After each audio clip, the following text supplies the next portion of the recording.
Hérnia de disco, tão famosa aí, muita gente tem, é muito comum atender pacientes com hérnia de disco. O que é hérnia de disco?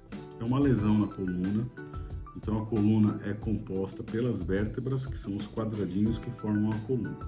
Entre esses quadrados há um disco, chamado disco intervertebral, que funciona como um amortecedor para evitar o impacto de osso com osso. Algumas pessoas, a formação da hérnia. O que é a hérnia? A hérnia é toda estrutura que escapa do seu lugar habitual. Então, esse disco, ele é composto por uma parte gelatinosa, como se fosse um gel, e às vezes ele escapa do seu devido lugar e ele acaba comprimindo os nervos que passam ali no canal vertebral. As principais regiões acometidas: cervical e lombar.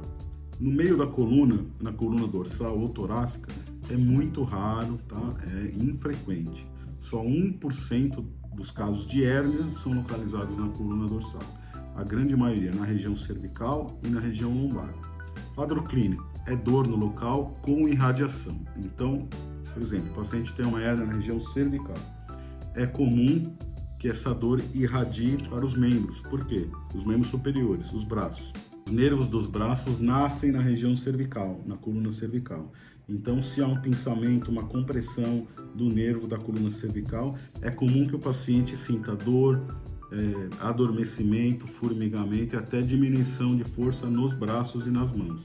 De uma forma análoga, a hérnia de disco lombar acomete os membros inferiores às pernas. Então, os nervos que vão para as pernas nascem na coluna lombar. Então, da mesma forma, se há uma compressão, um processo inflamatório localizado, onde nasce o nervo, ele pode se estender pela perna. Dor, adormecimento, formigamento, diminuição de força.